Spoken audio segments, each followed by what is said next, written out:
అందరికీ నమస్కారం. తుంగతుర్తి శాసనసభ్యులు మందుల సామేలు ఇంటిపైన మతోన్మాదులు దాడి చేయడాన్ని కులవివక్ష వ్యతిరేక పోరాట సంఘం కేవీపీఎస్ తీవ్రంగా ఖండిస్తున్నది.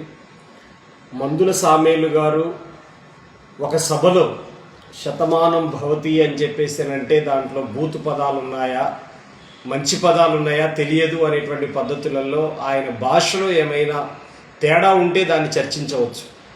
కానీ దాన్ని ఆసరా చేసుకొని ఆయన ఇంటిపైన దౌర్జన్యం చేయాలి, ఆయన పైన కోడిగుడ్లతో కుటుంబం పైన ఇంటిపైన దౌర్జన్యం చేయాలనేటువంటిది ఈ రెచ్చగొట్టినటువంటి వ్యాఖ్యల వెనకాల కేంద్ర మంత్రిగా ఉన్నటువంటి బండి సంజయ్ హస్తం ఉంది అనేటువంటిది అర్థమవుతున్నది.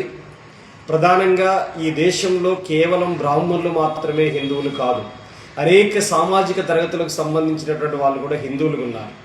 అట్టడుగు తరగతులపైన ఆధిపత్య కులాలు, అగ్రకులాలుగా ఉన్నటువంటి వాళ్ళు నిరంతర దాడులు, దౌర్జన్యాలు కొనసాగిస్తున్న సందర్భంలో ఏనాడు ఖండించినటువంటి వాళ్ళు తెలంగాణ రాష్ట్రంలో 143 కుల దురహంకార హత్యలు జరిగితే ఒకే చోట మాత్రమే బండి సంజయ్ ఖండించాడు.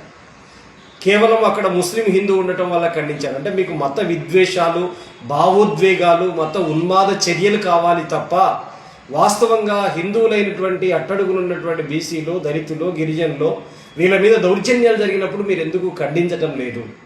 ఇటీవల కాలంలో నాగర్ కర్నూలు జిల్లా కుమ్మెరలో ఒక రజక దళిత కుటుంబం పైన దాడి చేయడమే కాదు, 2 నెలల పసిబిడ్డను పొట్టన పెట్టుకున్నటువంటి అగ్రకుల ఆధిపత్య శక్తుల యొక్క దాడిని మీరు ఎందుకు ఖండించలేదు అనేటువంటిది నేను తెలియజేస్తున్నాను. అదేవిధంగా తెలంగాణ రాష్ట్రంలో వీడీసీల పేరు మీద 200 గ్రామాల్లో ప్రత్యేకించి నిర్మల్, నిజామాబాద్, కామారెడ్డి అట్లాగే జగిత్యాల జిల్లాల్లో వీడీసీల పేరు మీద అగ్రకుల ఆధిపత్య శక్తులు రోజువారీగా సాంఘిక బహిష్కరణ, ఎప్పుడో మధ్యయుగాల కాలం నాటి పద్ధతులలో సాంఘిక బహిష్కరణ జరుగుతూ ఉంటే మీరు ఎందుకు వాటిని ఖండించట్లేదు? పైగా ఆధిపత్యం చెలాయించిన వాళ్ళను పక్కన మీరు నిలబడుతున్నటువంటి పరిస్థితి కనపడతా ఉంది. అదేవిధంగా తెలంగాణ రాష్ట్రంలో దళితులపైన దౌర్జన్యాల సంఖ్య రోజు రోజుకు పెరుగుతుంది. దేశవ్యాప్తంగా బీజేపీ పాలిత రాష్ట్రాల్లో కూడా అత్యధికంగా దళితులు, గిరిజనులపైన దౌర్జన్యాలు పెరుగుతున్నాయి. అందుకని ఇట్లాంటి పద్ధతులలో దాడులు, దౌర్జన్యాలు జరుగుతున్నప్పుడు దాడులు చేసేటువంటి వాళ్ళ పక్కన, దౌర్జన్యాలు చేసేటువంటి వాళ్ళ పక్కన నిలబడుతున్న మీరు, హత్యలు చేసేటువంటి వాళ్ళ పక్కన నిలబడుతున్నటువంటి మీరు ఈరోజు మందుల సామేలు గారు మాట అన్నందుకు దానిపైన కుటుంబం పైనే, ఆ ఇంటిపైనే కోడిగుడ్ల దాడి చేయటం అనేటువంటిది చాలా దుర్మార్గమైంది. దాన్ని ప్రజాస్వామికవాదులు తీవ్రంగా ఖండించాలి.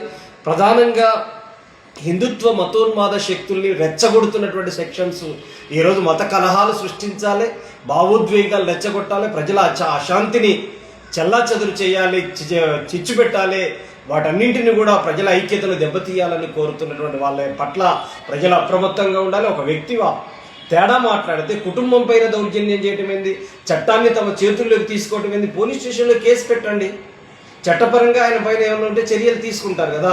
కానీ ఇంటిపైన దౌర్జన్యం చేయటం అనేటువంటిది చాలా దుర్మార్గమైంది. ఇట్లాంటి మతోన్మాద శక్తుల పట్ల తెలంగాణ సమాజం అప్రమత్తంగా ఉండాలని, మందుల సామేలుపై జరిగినటువంటి దాడిని ప్రజాతంత్రవాదులు తీవ్రంగా ఖండించాలని కులవివక్ష వ్యతిరేక పోరాట సంఘం కేవీపీఎస్ విజ్ఞప్తి చేస్తుంది.